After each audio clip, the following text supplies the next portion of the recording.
দেখি যে যতগুলো জায়গায় আসলে পরিবর্তন করতে হবে তাতে বর্তমান সংবিধানের 60 থেকে 70 বা তারও বেশি অনুচ্ছেদ সেগুলোতে পরিবর্তন নিয়ে আসতে হবে। এই এত বৃহৎ পরিবর্তন সেটা আসলে সংবিধান পুনর্লিখন করারই সমান। যখন আমরা সংবিধানকে আসলে শুরু থেকে শেষ পর্যন্ত নতুন করে লিখতেই আমাদের হচ্ছে, সেখানে নতুন সংবিধানের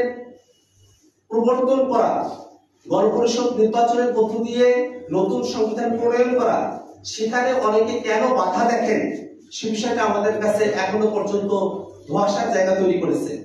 আমরা মনে করি যে বাংলাদেশের জুলাই সনদের অঙ্গীকারগুলো, জুলাই সনদের প্রস্তাবনাগুলো, সেগুলোকে যদি সত্যিকার অর্থেই বাস্তবায়ন করতে হয়,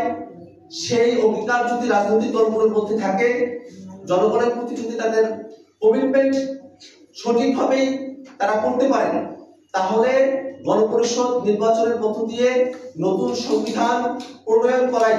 একমাত্র সমাধান হিসেবে জাতির কাছে উপস্থাপিত হয়। আমরা বাংলাদেশের রাজনৈতিক দলগুলোকে, বাংলাদেশের সুশীল সমাজের ব্যক্তিবর্গ এবং আপামর জনতার কাছে আহ্বান রাখি